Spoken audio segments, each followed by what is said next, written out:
انا قلقان انا قلقان، ما هو محدش داس على الزرار ده الا ولبس في وشه. طب وبعدين بقى ما هو لازم ادوس عليه. يا قوي، انا سليم، انا سليم، كل حاجه سليمه وفي مكانها. ربنا يستر، ربنا يستر. دوست زرار الوايلد كارد، انا فعلت الوايلد كارد، فعلت الوايلد كارد. ابوس ايدك ما تخزوقنيش وتلبس في وشي. ما صدقت طلعت في الترتيب، هشم نفسي شويه. ربنا يستر، ربنا يستر. اما نشوف اخرتها. تعالى ما نشوف حلقتنا النهارده، هنتكلم فيها عن حاجات كتيره وازاي نستعد لقادم الجولات، توقعاتنا لمباريات الجوله ال 31، اهم النصائح واهم الاستعدادات اللي نقدر نستعد بيها. هنشوف بقى تشكيله وايلد كارد محترمه للناس اللي معاها فري هيت، وتشكيله للناس اللي معاهاش فري هيت، مواعيد الدبلات، ومين الفرق اللي عندها دبلات ومين الفرق هتكون عندها بلانك. هنتكلم في حاجات كتيره النهارده، فيلا بينا قبل حلقتنا ما تطول مننا نشوف عندنا ايه النهارده في الحلقه بتاعتنا. يلا بينا.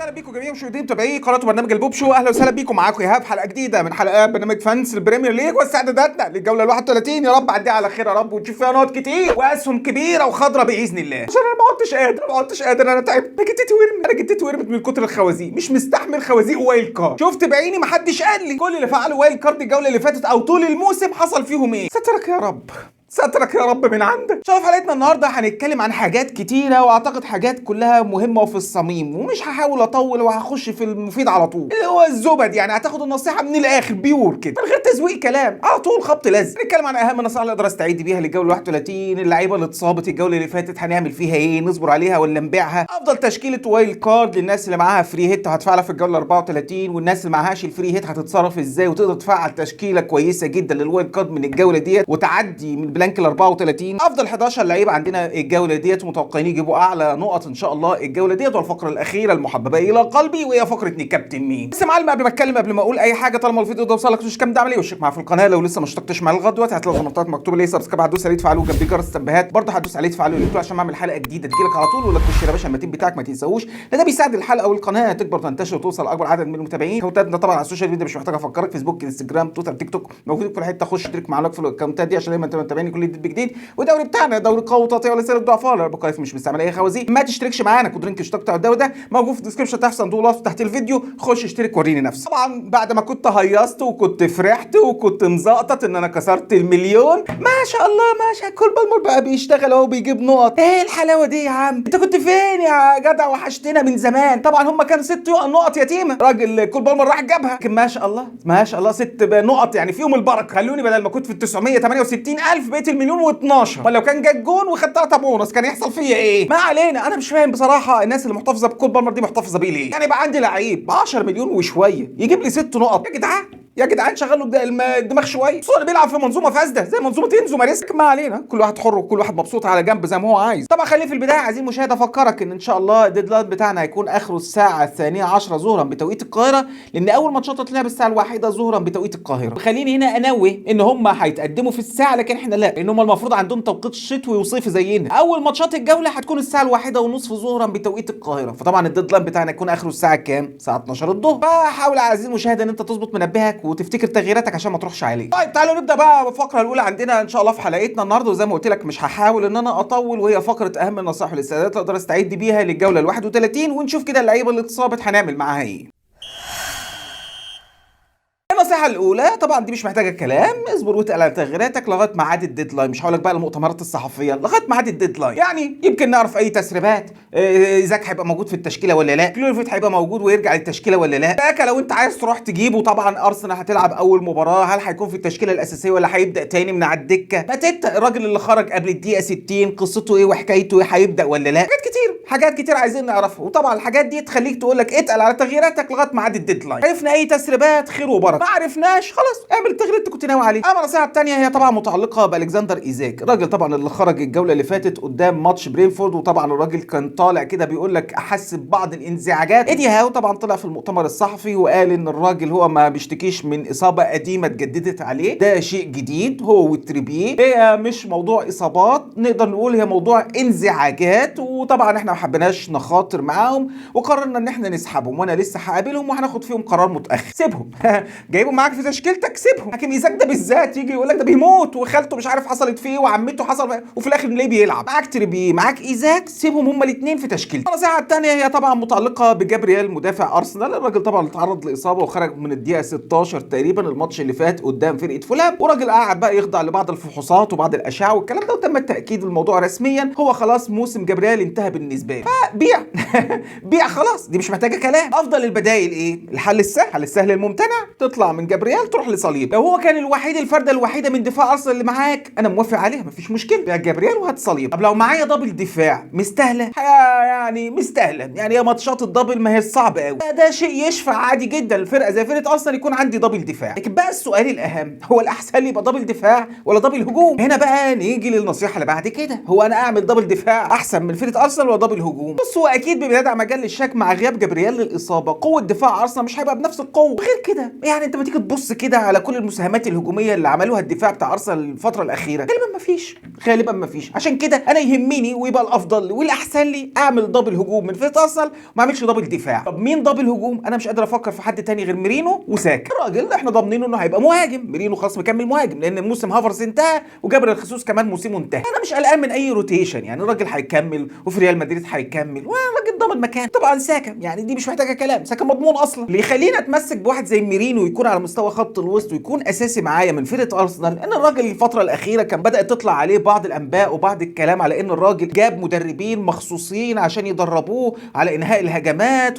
ومهامه كمهاجم ومش عارف ايه، فواضح ان الراجل بيتعلم وبيتدرب على كده، الراجل ما شاء الله مميز، يعني كل جوله بتلاقيه عامل حاجه. عشان كده الاختيار بتاعتي من فرقه ارسنال هفضل طبعا يكون معايا ساكا وميرينو وصليبه. النصيحه اللي بعد كده طبعا هي متعلقه بكلوفيت، لو في ناس لسه محتفظه بكلوفيت معاها، راولا طلع يتكلم وقال ان الراجل يعني احتمال كبير يكون لسه مش جاهز للجوله ال 31، وطبعا في بعض الانباء تم تداولها من بعض الصحفيين المقربين من نادي بورموس، وراولا ذات نفسه قال لك يعني نامل ان حتى كلوفيت لما يرجع لنا يبدا على الاقل يعني بالميت من على الدكه. فواضح كده ان اصابه كلوفيت يعني مش سهله او مطوله، هي خلاص ماتشات السهله بتاعت بورموس خلصت، هم لا عندهم دبلات ولا بلانكات فمش مستاهل. نفس الكلام شرحه على واحد زي اولي اينا، لو حد معاه اولي اينا من دفاع فرقه نوتنجهام فغالبا اصابته برضه هي قويه هي كمان، وغالبا هو كمان موسم منتهى، فبيع يا معلم، فبيع اولي اينا لو هو معاك، غالبا الراجل ده الموسم بتاعه انتهى خلاص تاني. طبعا بقى ده ياخدني للسؤال، يعني لو انا عامل دبل دفاع من نوتنجهام يعني اجيب حد تاني بدل اولي اينا، مثلا معايا ميلينكوفيتش وكان معايا اولي اينا مثلا، او مثلا سيلز واولي اينا، هل مثلا بدل اولي اينا اجيب حد برضه تاني من دفاع نوتنجهام؟ ما اعتقدش، يعني المنظومه الدفاعيه بتاعت نوتنجهام كانت صلبه جامده جدا بصراحه، لا يعني نونو سانتوس ياخد الكريدت بصراحه، يعني الراجل عمل منظومه دفاعيه ما تاخدش الميه، اللي طبعا اكيد وبشكل كبير بغياب عنصر مهم في دفاع فرقه نوتنجهام زي اولي اينا، اكيد برضه الدفاع هيفقد قوته بنسبه كبيره، ما عادش مستاهله ان انت تعمل دبل دفاع من فرقه نوتنجهام. معاك فرده خلاص خير وبركه، معاك ميلينكوفيتش، معاك نيك ويليامز، معاك سيلز، عديها. تقول لي ما هو طلع قدام مانشستر يونايتد كلين شيت، مانشستر يونايتد ما تخلينيش اعيب في النادي اللي انا بشجعه، يعني هم ما عندهمش حد يخلص الكوره، اللهم يعني برونو، وكانوا قريبين ان هم يسجلوا وضيعوا كلين شيت، لولا الكوره اللي موريلو شالها من على الخط كان زمان الكلين شيت بتاع نوتنجهام ضاع، ملهاش لازمه، ما تعملش دبل دفاع من فرقه نوتنجهام. برضه بجمله النصائح المتعلقه بالاصابات، واحد زي روجرز اللي كان طبعا طلع كلام عليه وانباء طلعت عليه ان الراجل خرج بتبديله على اثر الاصابه اللي هو كان بيعاني منها، لكن نقدر نقول هي ما كانتش اصابه بمعنى اصابه، هو غالبا الراجل هيكون جاهز وراجل يعني ما عندوش مشاكل، يعني واضح كده ان العمليه كانت خفيفه يعني. فلو روجرز معاك ما تتصرفش فيه، سيبه. طبعا النصيحه دي مش متعلقه بس بروجرز، هو انا هجيب مين من استون فيلا؟ طبعا واتكنز بي كان من احد العناصر، يعني نقدر نقول الاختيارات المهمه جدا بالنسبه لنا الفتره اللي جايه عشان الدبل بتاعهم، لكن الحاج واتكنز بعد الراجل ما قعد جولتين ولا 3 ورا بعض بعض ماتشين ولا 3 ورا بعض مع الدكه وراشفورد بقى بيلعب اساسي، فده رجعنا لذكريات دوران لما الراجل كان بيلعب عليه. الفكره هنا بقى يعني زمان كنا بنقول دوران بيلعب على واتكنز وان هو بيلعب عليه اساسي على اساس فكره تسويقيه، يعني الراجل عايزين يسوقوه، الراجل عايزين يخلوه مثلا سعره يبقى عالي عشان لو باعوه يبيعوه بمبلغ محترم. لا بالمنظر ده لما تجيب راشفورد المنتهي اللي بقى له فتره طويله ما كانش بيلعب تلعبه على اولي واتكنز، يبقى في حاجه في اولي واتكنز في مشكله، او اولي واتكنز نفسه عنده مشكله عايز يمشي في حاجه. اختيار واحد زي ماركوس راشفورد معايا في التشكيله بتاعتي من استون فيلا بدات اقتنع بيه شويه. معلش خليك معايا للاخر. اصل ماركوس راشفورد يعني هو عنده مميزات كتيره جدا، يقدر يلعب كمهاجم، يقدر يلعب كجناح، ممكن نعديها تحت المهاجم، مهاجم وهمي، يعني ليه اختيارات كتير. راجل مكسب بصراحه، الراجل البوتنشال بتاعه كويس مهاريا وتهديفيا وسرعات وكل حاجه، والراجل على سبيل الاعاره، واكيد يعني اوناي امري وفرقه استون فيلا يهمها قوي ان واحد زي ماركوس راشفورد يكون مبسوط معاهم عشان يكمل معاهم، خصوصا يعني واخدينه بثمن بخس، يعني دي مش محتاجه كلام. يعني راشفورد ده لو في فورمته ما يتباعش بالمبلغ ده، فراشفورد اعتقد انه مكمل اساسي. يعني ما اعتقدش ان انا ممكن اشك ان راشفورد ممكن يكون دكه يحصل له روتيشن، انا شايفه انه هيخش في التشكيله الاساسيه تحت اي مسمى. دي ابرز العناصر من فرقه استون فيلا، روجرز وراشفورد. النصيحه اللي بعد كده هي متعلقه بالجوز كول بالمر ومبويمو. طبعا كول بالمر انا مش هتكلم عنه، يعني اصل الموضوع يعني ان هو يبقى ب 10 مليون وشويه وينقطني 5 نقط في 6 نقط والكلام ده، ويبقى قاعد عليها 7 8 جولات ما بيعملش حاجه، انا شايف برمي فلوسه في الارض. معلش يعني داخلين على مرحله مهمه انا محتاج فيها كل قرش، محتاج لعيبه معايا تسند معايا الدنيا. ليه احط نفسي تحت ريسك؟ انا يعني مش قاعد حاطط ايدي على خدي مستني كل بالمر هيعمل ولا لا. ماشي جاكسون رجع والدنيا ظبطت، وتشيلسي في اول ربع ساعه شكلها كان كويس، لكن تعالى بعد اول ربع ساعه زفت. فرقه الثالثه تاني اللي في المدرسه اللي جنبنا بتلعب احسن من تشيلسي، ولولا غباوه انجي بوستوكوجلو وفرقه توتنهام اللي يعني المنتهيه كان زمانهم خلصوا الماتش ده لصالحهم او حتى تعدي. كل بالمر مش شايفه ان هو يكون معايا، خصوصا ما عندوش لا دبلات ولا بلانكات. شرحهم بويم عايز تسيبه معاك عشان مرزق سيبه، عايز تبيعه بيعه، مش هقدر اقول لك يعني مش ملوش ملك. لكن الاكيد انا لو عندي بنش بوست وعايز افعله ومعايا الفري هيت اكيد مبويمو مش معايا، لكن معيش الفري هيت معيش بنش بوست، ما فيش واحد من الاثنين دول معايا، خلاص سيب مبويمو واتبعوه. اما النصيحه بعد كده هي متعلقه بمحمد صلاح ودفاع فرقه ليفربول. الفرقه ديت غامضه بالنسبه لنا، يعني لما تكسب فرقه زي فرقه ايفرتون بالعافيه 1-0، منظر فرقه ليفربول اصلا يعني ما كانش ولا بد، ده يخليني اقول لك طب انا محتفظ باللعيبه دي معايا ليه؟ او محمد صلاح اللي خلاص ضمن اللي يعني اللي هو ان شاء الله مكمل وهيجدد بنسبه كبيره بعد الانباء اللي تم تواردها طبعا، والفرقه كسبت البطوله بتاعه البريمير ليج، والموضوع بالنسبه لهم خلاص بقى طبيعي وبيقضوا وقتهم وخلاص وامره لله. لكن محمد صلاح بنسبه ملكيته المرعبه ديت لا ما اقدرش اقول لك بيعه، زي ما قلت لك الجوله اللي فاتت فكر في كابتنة حد غيره، لكن تبيعه سيبه. نفس الكلام بالنسبه لدفاع فرقه ليفربول، خصوصا ايه بقى انت بتتكلم على 3 جولات جايين بعد الماتش فولهام، انت بتتكلم على ويست هام وليستر سيتي وتوتنهام لا ده فيهم شويه نقط عايزين مشاهد. اوعى الدبل يمين، اوعى الدبل يخليك تنسى الماتشات دي. اي حد من فرقه ليفربول محمد صلاح او فيرجيل فان دايك او كوناتي سيبهم ما تجيش ناحيته. النصيحه بقى اللي بعد كده طبعا هي متعلقه بالناس اللي لسه معاها الوايلد كارد وما فعلتوش الجوله اللي فاتت، واتعلموا وشافوا اللي حصل قدامهم واتعظوا منه ان خلاص بقى المفروض ما فعلش وايلد كارد بعد ما توقف دولي. فبقى الكلام على ايه دلوقتي؟ خلاص اول جوله بعد التوقف الدولي راحت بحلوها ومرها ومعايا الوايلد كارد وعايز استعد لدبلات الجوله الجايه، اعمل ايه؟ خلاص دي مش محتاجه كلام، احنا عرفنا مين هيبقى عنده دبل مين هيكون بلانك، ومعاك الوايلد كارد اكيد من دلوقتي تفعله عشان تستفيد من قادم الجولات. اكيد طبعا الاولويه دلوقتي للوايلد كارد. هتقولي طب وايلد كارد ولا الاسيست مانجر؟ لا ده معاه تفعيل الوايلد كارد. ممكن تفكر في الجوله ال 32 تفعل فيها التريبل كابتن لو لسه معاك على واحد زي ايزاك، خصوصا يعني لما نتاكد ان هو جاهز ونشوفه من الجوله دي هيبقى عامل ازاي. 33 طبعا هتكون البنش بوست، عندك بقى دبل في 36 وبعد كده 37 وال 38 يبقى فعل فيها الاسيست مانجر. ما تزنقش نفسك، مش مستاهل، ما تضيعش على نفسك فرص انت محتاج. معكش البنش بوست والفري هيت خلاص بفعلها من الجوله 33، لكن لسه فاضل لك خاصيه من الاثنين بتاعت البنش بوست او الفري هيت فلا خلي الاسيست مانجر في الاخر. طيب نيجي بقى بعد كده للنصايح المتعلقه بتشكيله الوايلد كارد. خلينا نبدا في البدايه مع الناس اللي ما عندهاش مشكله في تفعيل الوايلد كارد ومعاها الفري هيت وهتعرف تعدي من البلانك بتاع ال 34. موقفك سهل يا باشا مش محتاجه كلام، 3 كريستال بالاس، 3 استون فيلا، 3 ارسنال و3 من السيتي. 3 في 4 بكام؟ ب 12 على 2 من فرقه ليفربول صلاح وكوناتي، يبقى كده 14. فاضل لك ال 15 لعيب رقم 15 خد فيه الريسك ديفرنشال بالنسبه لي. بالمر بقى، امبويمو، برونو، حد من وولفرهامبتون في الجوله 33، لولفرت لو رجع وبقى سليم، ازمز انت بقى في رقم 15 ده. ايه هم افضل 3 عناصر من كل فرقه؟ خلينا نبدا بالسيتي. اعتقد ان السيتي بقى اوضح مثال بالنسبه لنا، اكيد هو هيكون عمر مرموش لانه بيعوض غياب هالاند، مع انها مش موثوقه ابدا وعادي جدا نلاقي مرموش دكه، لكن في الاغلب انا بتكلم على مرموش وسافيو وجفارديول. دول دول ال3 نقدر نلعب عليهم او نجيبهم معانا في التشكيله بتاعتنا. صحيح جفارديول الراجل شارك على اساس ان هو هيكون قلب دفاع، كان خوسانوف طبعا الراجل ما كانش موجود الجوله اللي فاتت بالمناسبه، اللي طبعا جوارديولا قال لك انا كنت مديله اجازه،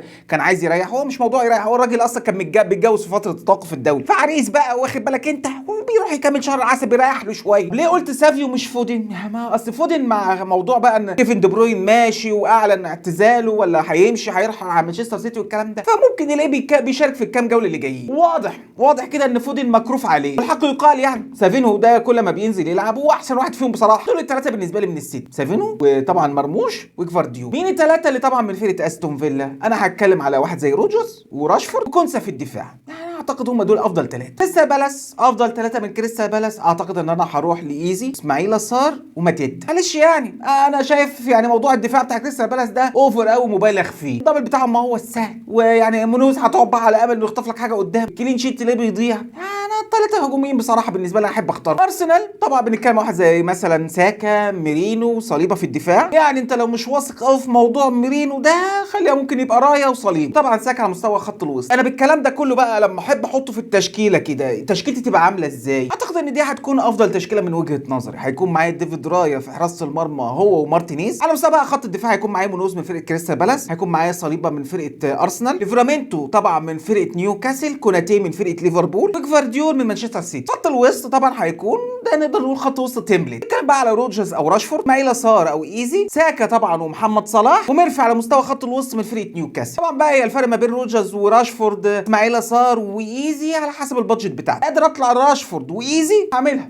هروح لراشفورد وايزي. ما قدرتش مضطر ارخص حد من الاثنين، خليني في روجرز مثلا واسماعيل صار، خليني مثلا في روجرز وايزي او راشفورد واسماعيل صار، يعني على حسب. اكيد طبعا خط الهجوم التمبلت اللي هيبقى موجود عند كل الناس هو طبعا الكسندر ايزاك وماتيتا ومرموش. انا هفعل بقى الوايلد كارد من دلوقتي واستعد للجوله 33، فانا كده هحوش لي مثلا ايه تغييرتين. طبعا انا معايا الفري هيت ميرفي طبعا من فرقه نيوكاسل هبيعه، زود بقى مثلا واحد زي ايه مثلا روجرز لو معايا راشفورد، بدل ليفرامينتو مثلا على مستوى خط الدفاع هجيب كونس. بقى لي مين تقريبا ما عندوش دبل، هيبقى مثلا ايزاك ما اقدرش استغنى عنه عشان نسبه ملكيته، محمد صلاح نفس الشيء، الراجل اصلا هيكون عنده ماتش سهل قدام ليستر سيتي، كوناتي نفس الفكره ماتش سهل قدام ليستر سيتي هيطلع كلين شيت. ايه افضل تشكيله من وجهه نظري بصراحه للناس اللي معاها الفري هيت. طيب انا بقى موقفي ايه لو معايا الوايلد كارد وعايز افعله ومعايا البنش بوس وعايز استفيد من الدبلات اللي موجوده وفي نفس الوقت معيش فري هيت ومش عارف هتصرف ازاي في البلانك بتاع ال 34؟ اعتقد ان الحل بالنسبه لك هيكون كالاتي: يكون معاك 3 من فرقه نيوكاسل هتسيبهم طبعا مش هتبيعهم، على الاثنين بتوع فرقه ليفربول صلاح وكوناتي او صلاح وفان دايك على حسب ما انت عايز، اريولا في حراسه المرمى بدل مارتينيز، حد طبعا من دفاع فرقه نوتنجهام مثلا زي ميلينكوفيتش، وطبعا هتحوش تغييراتك من دلوقتي لغايه الجوله ال 34 وحط عليهم مثلا تغييره كمان بماينس 4. يعني انت كده بتتكلم تقريبا بالتشكيله اللي انا بقولها لك ديت في الغالب يبقى داخل الجوله ال 34 معاك 10 لعيبه مثلا او 9. اعتقد دي افضل استراتيجيه تقدر تعدي بيها من البلانك بتاع ال 34، تاخد الحلو بتاع الدبل 33 وتفعل البنش بوست اللذيذ بتاعك. اعتقد ان التشكيله ديت هتكون افضل تشكيله. طبعا ديفيد راي في حراسه المرمى، وهيكون عندنا اريولا في الحراسه، الدفاع هيكون عندنا ليفرامينتو وطبعا ميلينكوفيتش ومونوز وكونسا من استون فيلا وكوناتي من فرقه ليفربول. ده خط الدفاع المثالي بالنسبه لي. خط الوسط اعتقد هيكون محمد صلاح، مارينو وساكا، ميرفي من فرقه نيوكاسل وراشفورد من استون فيلا. الهجوم التمبلت طبعا مرموش وايزاك وماتيت. ممكن اجيب بدل راشفورد ايزي او اسماعيل صار معايا من دلوقتي وعلى الجوله 33 ابقى اجيب راشفورد. طبعا تاكد ان انت ما بتعمل حركه زي دي بتاثر على بعد كده على عدد اللعيبه اللي هتكون معاك في الدبل بتاع 33 واللي تقدر تخلص منهم في البلانك بتاع ال 34. طيب بكده فقره النصائح بتاعتنا تكون خلصت. هنشوف فقره عندنا بعد كده وهي اهم التوقعات بالنسبه لنا للجوله ال 31 ونشوف كده مين هيكسب مين هيخسر وابرز الاحداث اللي ممكن تحصل في ماتشات الجوله دي. والمباراه الاولى عندنا هي المباراه هتجمع ما بين ايفرتون وارسنال، وبعد بتتلعب على ارض وسط جماهير فريق ايفرتون في جودسون بارك. تاريخ المواجهات اللي بيجمع ما بين الفرقتين عايزين مشاهد كبير واكيد بيميل باكتساح على فرقه ارسنال، واغلب المواجهات اللي بتجمع ما بين الفرقتين بينجح فيها فرقه ارسنال انه يكسب المباراه دي بمنتهى السهوله ويطلع فيها كلين شيت كمان. نقدر نقول حرفيا ان ارسنال فرقه كعبها عالي على فرقه زي فرقه ايفرتون، وان اخر فوز لايفرتون على فرقه ارسنال كان من 2023 عايزين مشاهد من سنتين اتنين. طبعا هي اصلا ارسنال كده كعبها عالي على فرقه ايفرتون وكده كعبها عالي على ديفيد مويز، يعني انت لما تسيب ويست هام وتجي لنا ايفرتون هتغلبنا مثلا؟ هنديك برضه هنفضحها. صحيح فرقه ايفرتون دايما بتحاول ان هي تقف ند قوي لفرقه زي فرقه ارسنال، ولكن لما بتعمل ماتش كويس قدام ارسنال بيكون قوي في ملعب الامارات، لكن ايفرتون على ارضها ووسط جماهيرها ما بتعرفش تكسب فرقه زي فرقه ارسنال. عشان كده اعزائي المشاهد انا مش هتفاجئ ان اشوف فرقه زي فرقه ارسنال بتكسب مباراه زي دهيت وتقدر تطلع فيها كلين شيت كمان، واعتقد ان الماتش ده ميته ينتهي لصالح فرقه ارسنال بنتيجه 2-0. المباراه اللي عندنا بعد كده هي المباراه اللي تجمع ما بين فرقه برايتون وفرقه كريستال بالاس. المباراه دي بتتلعب على ارض وسط جماهير فرقه كريستال بالاس. تاريخ المواجهات اللي بيجمع ما بين الفرقتين عايزين المشاهد كبير، ونقدر نقول ما حدش فيهم كعبه على الثاني، واغلب المواجهات اللي بتجمع ما بين الفرقتين دايما ما بيكونش فيها اهداف كتير وما بيكونش فيها كلين شيت. خليني اقول لك عايزين المشاهد ان دايما مواجهات الفرقتين دايما بتكون مواجهات صعبه وقويه ومتقفله ومتعقربه، ما بتكونش بالسهوله اللي انت متخيل. خصوصا بقى كمان اما تحط فوق كل ده وده ان الفرقتين جايين خلصانين، اللعيبه جايه من توقف دولي، دخل على الاثنين في الفرقتين على ماتشات كاس، لسه لاعبين من يومين ثلاثه في الجوله ال 30، داخلين على الجوله ال 31، هيخشوا ميتين. وطبعا ده كان واضح من المستوى السيء بتاع برايتون في الماتش اللي فات قدام استون فيلا، مستوى كريستال بالاس اللي كان مخيب جدا للامال بالتعادل المخيب اللي عملوه قدام ساوثهامبتون. فالفرقتين جايين خلصانين. فوق كل ده وده كمان اصابه ماتيت، الراجل بعد الاصابه رجع واحد تاني. بص عزيزي المشاهد، بالرغم من صعوبه المباراه ديت وان المباريات اللي بتجمع ما بين الفرقتين دايما بتكون مباريات صعبه ودايما بتكون سجال، اعتقد ان مش هتفاجئ ان انا اشوف المباراه دي بتنتهي بالتعادل ما بين الفرقتين، يعني على اقل تقدير 1-1 يا بوب. وبعدين ده في النص الاولاني من الموسم كريستال بالاس كان كسبها بالثلاثه، وبرايتون الموسم اللي فات كان كسبها بالاربعه. يا جدع ما تبحبحها شويه. معاك حق عزيزي المشاهد، ولكن كل اللي انا بقوله لك ده كان ايه؟ عايز عنفوانهم وصحتهم زي ما بقول لك، وهم جايين خلصانين بالمنظر ده. مش هتفاجئ المباراه دي تنتهي بالتعادل وتبقى متقفله ولو سكوري 1-1 زي ما قلت لك. المباراه اللي عندنا بعد كده هي المباراه اللي تجمع ما بين وولفرهامبتون وابسويتش تاون. المباراه دي بتتلعب على ارض وسط جماهير فرقه ابسويتش تاون. تاريخ المواجهات اللي بيجمع ما بين الفرقتين عايزين المشاهد ما فيهوش غير اللقاء الوحيد اللي جمع ما بين الفرقتين، وكان في نص ايام من الموسم وانتهى بفوز صالح فرقه ابسويتش تاون. طبعا لو حضراتكم تفتكروا المباراه دي كان المباراه اللي توقف فيها كونيا وايت نور انطرد وكانت ليله. خليني اقول لك عزيزي المشاهد ان دايما المواجهات اللي بتجمع ما بين الفرقتين دايما بتكون مواجهات صعبه، واعتقد بنسبه كبيره ان قرار تمديد ايقاف كونيا الراجل علشان ما يلعبش الماتش بتاع ابسويتش تاون عقابا ليه على اللي عمله في النص الاول من الموسم، فقرروا ان هم يمدوا العقوبه بتاعته وما يروحش يلعب ابسويتش على ارضه وسط جماهيرها. مش ناقصين استفزاز. عزيزي المشاهد لما تيجي تبص كده على المواجهه دي تلاقي المواجهه دي هتكون صعبه جدا. انت بتتكلم على فرقتين الاثنين في مراكز الهبوط قريبين من بعض. فوز ابسويتش تاون الجوله ديت على فرقه زي فرقه وولفرهامبتون هيديها قبله الحياه بالنسبه لها عشان تعرف تكمل في الدوري الانجليزي وانها تحاول تنافس على البقاء. فالمباراه دي هتكون صعبه جدا ما بين الفرقتين. عشان كده المباراه دي هتكون متقفله، مش هتكون سهله، ما فيهاش اهداف كتير، يمكن تشهد بعض الاحداث زي اللي حصلت في نص من الموسم. لكن كده اما تيجي تبص على تاريخ الفرقتين الفتره الاخيره في الدوري تلاقي ان انت قدام فرقتين، فرقه عماله تخسر على ارضها ووسط جماهيرها في الفتره الاخيره، فرقه على الناحيه الثانيه متميزه بره ارضها وعماله تكسب ماتشاتها اللي بره ارضها في الفتره الاخيره. طبعا احنا هنا بنتكلم على ابسويتش تاون، خسرت تقريبا اخر 10 ماتشات تقريبا على ارضها ووسط جماهيرها، والناحيه الثانيه وولفرهامبتون اخر ماتشين لعبتهم قوي قدرت تكسبهم. مش كده عزيزي المشاهد انا مش هتفاجئ ان اشوف المباراه دي متقفله، ما هياش سهله، نقدر نقول برده مش هيكون فيها اهداف كتير، ولكن اعتقد ان هي في النهايه ممكن تنتهي لصالح فرقه وولفرهامبتون على اقل تقدير بنتيجه 1-0.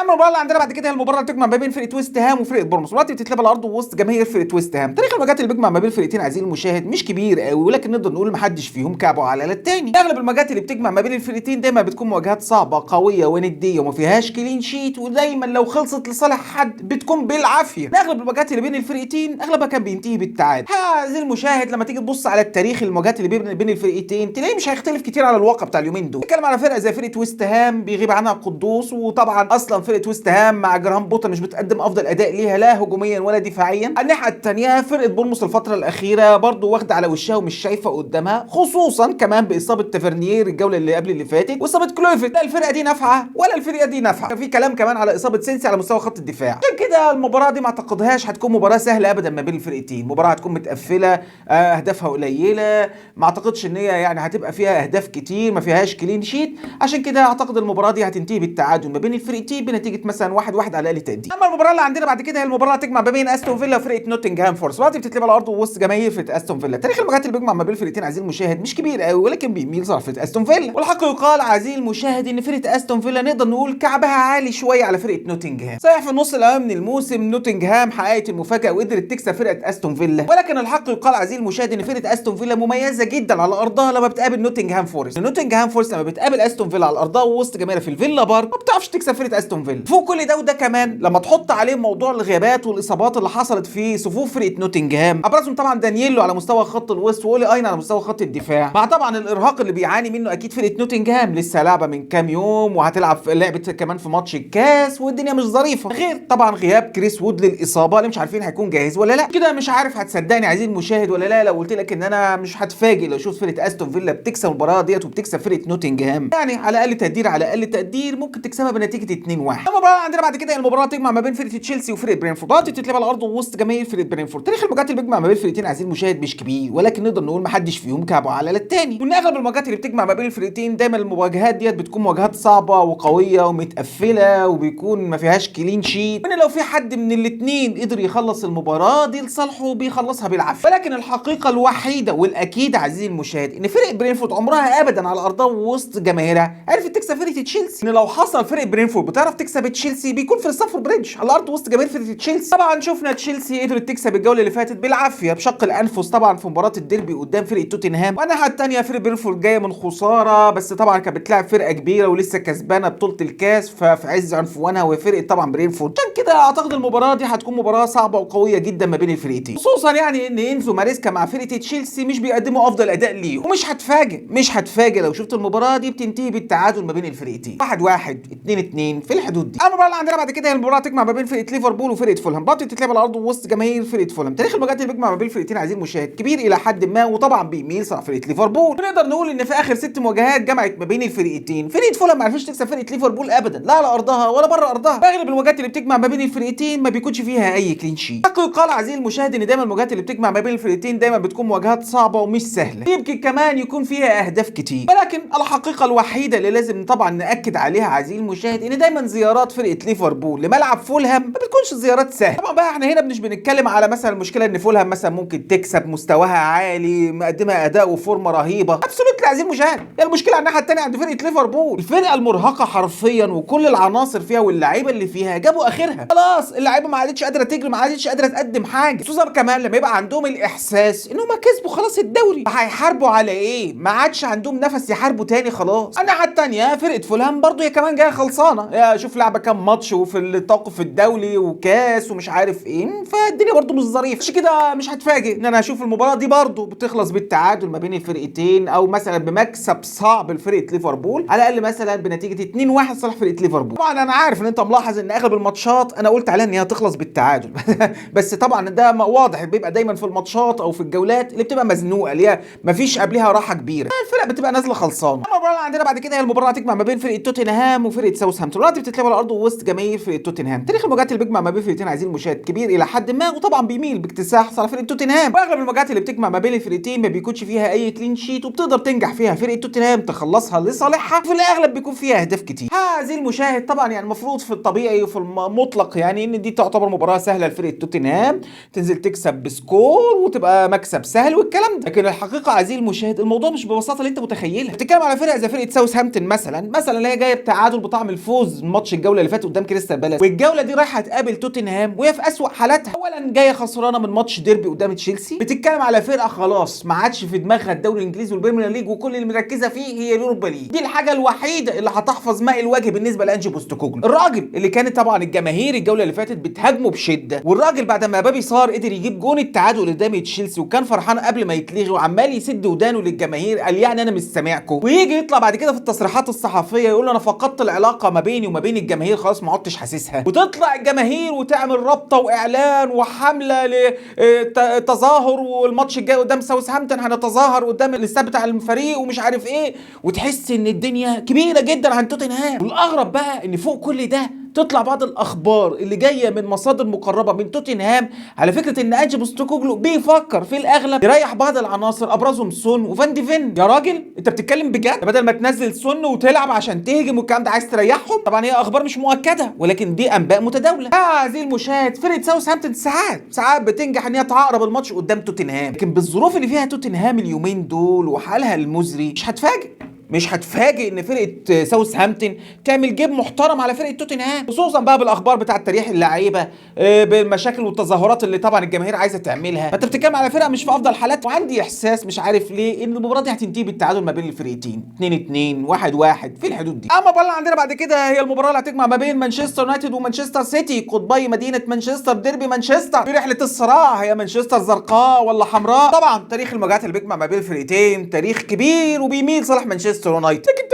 تاريخيا عزيزي المشاهد، لان طبعا جوارديولا من ساعه ما مسك مانشستر سيتي هو حرفيا مسفف تراب النجيله بالنسبه لمانشستر يونايتد، واي مدرب بيجي يمسك الوحيد اللي قدر يدي طبعا مانشستر سيتي وجوارديولا على وشه هو ابو ريم مرتين الموسم ده، مره مع سبورتنج لشبونه ومره مع مانشستر لما جه مسك. عشان كده واحد زي جوارديولا ممكن جاي متوعد لواحد زي ابو ريم عايز يغلبه على ارضه وسط جماهيره في عكر داره ويردوا له الصعصعين زي ما الراجل غلبه طبعا مرتين مع سبورتنج ومانشستر، تبقى فضحتنا بجلاجل وجوارديولا يعملها. طبعا بالنظر طبعا لمستوى السيتي الفتره اللي فاتت وقد ايه واقع وغياب هالاند للاصابه، اكيد كل الناس هتتوقع ان جوارديولا ومانشستر سيتي مش هتقوم لها قومه. لكن الحقيقه عايزين المشاهد بالنظر كده يعني للماتش الاخير والعناصر الجديده اللي بدا يدخلها جوارديولا، فانت بتتكلم مثلا على واحد زي سافينو على مستوى خط الوسط، نيكو جونزاليس طبعا اللي هو المفروض بديل رودري، رايل على مستوى خط الدفاع راجل مقدم اداء مميز جدا في اخر كام مباراه، طبعا نجمنا المصري عمر مرموش وعوده اوسكار بوب، تألق جريليش الجوله اللي فاتت وبدا يرجع الثقه لنفسه تاني، فانت بتتكلم على ان جوارديولا بدا يشم نفسه تاني من الجديد. الناحيه الثانيه كل الهطل والهبل موجود في مانشستر يونايتد، ما عندناش مهاجم يعرف يخلص لنا الكور اللي احنا بنوصل بيها لل 18. صحيح دفاعات السيتي مش عظيمه، لكن انا بدات احس كده ان هم بداوا يكتسبوا الثقه في نفسهم واحده واحده. صحيح هو هالاند بيغيب عن المنظومه، ولكن جوارديولا رجع للطريقه المفضله المحببه الى قلبه اللي كان بيحب يلعب بيها، واللي بيكون فيها المهاجم الوهمي اللي طبعا ما احناش عارفين الجوله دي هيكون فيها فودين ولا مرموش ولا اوسكار بوب حتى، وراجل اذت نفسه جوارديولا قال كده. المشكله كمان اما تيجي تبص كده لمانشستر يونايتد الفتره الاخيره ومباراتها اللي لعبت طبعا مانشستر يونايتد فيها في الاولد ترافورد على ارضها ووسط جماهيرها كانت بتعاني فيها، يعني مانشستر يونايتد بتعاني على ارضها. مش هستبعد ان انا اشوف السيتي بتكسب المباراه دي، معلش انا هنزل على ارض الواقع، انا هلحس ارض الواقع، يعني اعتقد المباراه دي ممكن تنتهي بنتيجه 2-1 صالح فرقه مانشستر سيتي. مش هتفاجئ لو خلصت 2-0 واليونايتد ما عرفش يسجل، مع انها صعبه بس مش هتفاجئ. اما المباراه عندنا بعد كده هي المباراه هتجمع ما بين فرقه نيوكاسل وفرقه ليستر سيتي، بعد بتتلعب على ارض وسط جماهير فرقه ليستر سيتي في الكينج باور. تاريخ المواجهات اللي بيجمع ما بين الفرقتين عايزين المشاهد مش كبير، وطبعا بيميل صح فرقه نيوكاسل، لكن مش قوي يعني، خلي بالك برضو ايه مش قوي يعني. تاريخ المواجهات بين الفرقتين يعني هو شويه لصالح فرقه نيوكاسل، لكن عادي كانت ليستر سيتي بتقدر تقف ند قوي جدا قدام فرقه نيوكاسل. خليني اقول لك عايزين المشاهد ان في اغلب المواجهات اللي بتجمع ما بين الفرقتين انه بينجح يكسب المباراه ديت في الاغلب بيطلع كلين شيت. طبعا كلنا شفنا في مباراه الدور الاول ازاي فرقه نيوكاسل قدرت تكسب فرقه زي فرقه ليستر سيتي بسكور كبير بنتيجه 4-0، لكن نقدر نقول الظروف ساعتها كانت مع ليستر سيتي مش احسن حاجه. فيرمينسن الحارس كان متصاب، الاثنين الخط الوسط الدفاعي بتاعهم اتصابوا، يعني الظروف بتاعت الدور الاول غير ظروف المباراه دي. طيب فرقه ليستر سيتي منتهيه حرفيا دفاعيا هجوميا في اي حاجه هي منتهيه خلاص، وغالبا في الاغلب خلاص هتهبط مفيش مشكله. بقى على الناحيه الثانيه عندي نيوكاسل، هل ممكن ايزاك يغيب عن مباراه زي دي؟ هل جوردن ممكن ما يلحقش مباراه زي دي؟ لان المفروض المنطقي والطبيعي ان واحد زي جوردن يكون جاهز للمباراه ديت، ان الراجل خلاص وما فيش مشكله الايقاف بتاعه انتهى، ولكن هي المشكله كانت عنده في موضوع الاصابه. الراجل اللي نقدر نقول ما رجعش للتدريبات الكامله بشكل كبير، ولكن في الاغلب عايزين المشاهد هشوف نيوكاسل بتكسب عادي جدا فرقه ليستر سيتي، ومش هتفاجئ ان انا اشوف مباراه زي دي بتنتهي لصالح فرقه نيوكاسل على تقدير بنتيجه 2-0 3-0 في الحدود دي. بكده فقره توقعاتنا للماتشات واهم الاحداث اللي ممكن تحصل في مباراه الجوله دي تكون خلصت. تعالوا بقى نشوف الفقره الاخيره المحببه الى قلبي وهي فقره نكابتن مين.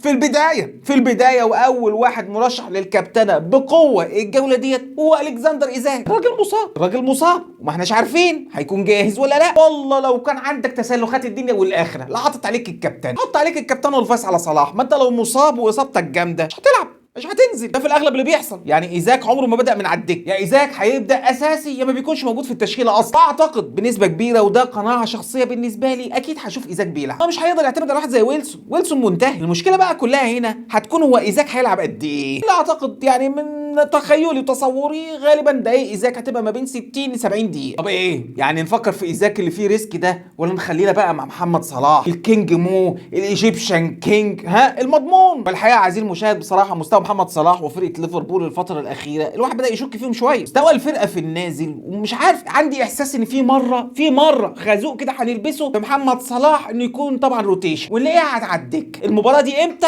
الله اعلم، لكن الاكيد انها جايه. طبعا ده الاختيار المنطقي، الاختيار الطبيعي، الاختيار الامن لكل الناس اللي ترتيبها عالي وخايفه على الترتيب والرانك بتاعها. لكن طبعا حضرتك لو فوق المليون، في ال2 مليون، في ال3 مليون وانت طالع، اكيد هتفكر في اختيارات ديفرنشال زي ايزاك مثلا. ممكن ايزاك عادي جدا يبقى نسبه برضه كابتنته الجوله ديت كبيره مش قليله يعني، خصوصا بعد ما الناس اتقرصت من محمد صلاح الجوله اللي فاتت. طب هل في كابتنات ديفرنشال اقدر افكر فيها؟